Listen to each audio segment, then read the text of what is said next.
This video is just a review of our motivation for the definition of a derivative. To begin, we were thinking or reminded ourselves about this equation for the slope of a straight line.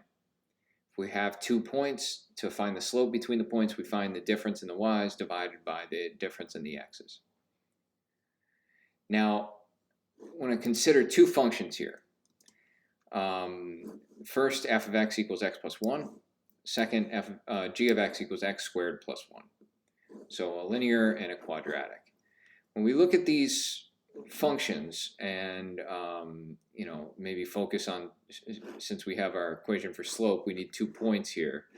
Let's look at the slope of the line between the points 0 and 1.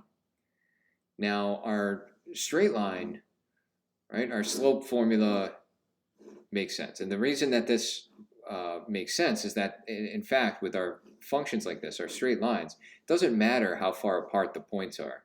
The rate of change or the slope of the line is going to be the same everywhere. However, that's not the case with our quadratic. And we can just see that between these 2 points. While this kind of consistently changes between any two values in between, this quadratic moves around. So its rate of change will change. But if we wanted to, we should be able to say something about how this function is changing at some point, nonetheless. And the way that we'll handle that is we're going to zoom in on this graph. For example, we could zoom in around this point at x equals 1. So let's just look at these plots on the interval from x equals 1 to x equals 1.1. And now they look very different. Both of them look like straight lines. So as long as you're looking at a plot and you zoom in very close, you're going to end up linearizing it. That's the first kind of big idea, is even though when we're looking at this graph here, it doesn't look like a straight line. If we zoom in on any one piece of it, we will find a straight line. And since we know how to find the slope of a straight line, that's how we're going to talk about. That's kind of a big idea of how we're able to arrive at a definition of a derivative. Is we just use the slope equation and then we let the distance between the 2 points that we're finding the slope of be very close together. All right, and it doesn't matter how close. So this was from 1 to 1.1. If we zoomed in even more, the same trend holds. All right, they look linear. The quadratic looks linear. So that idea leads us to a definition. And here is our definition of a derivative,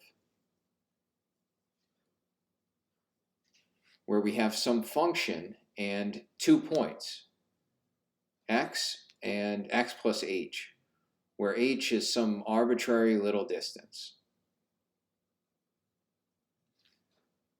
And then we find the slope of the line between those 2 points. Note that we've done some simplification here. Our points are x plus h and f of x plus h. That's our one point. Our other point is just x and f of x. So if we find the slope of the line between these, we have f of x plus h minus f of x over x plus h minus x. So we get these x's to cancel out, and we're back at this expression. But all this is the slope of a line between 2 points. These 2 points, where h is some small distance. And then we just make an argument. We say we want that distance between to get smaller and smaller and smaller. All right, we're just going to shrink in this window. And what we'll be doing is we're just, in fact, talking about the slope of what we'll say is a tangent line at that point. So this definition is for all x, but we could also think about the derivative at a point as the slope of the tangent line at some point x equals a here. Okay, so the next thing that we'll do is we'll actually see how we can use this derivative to evaluate some symbolic expressions for derivatives of functions.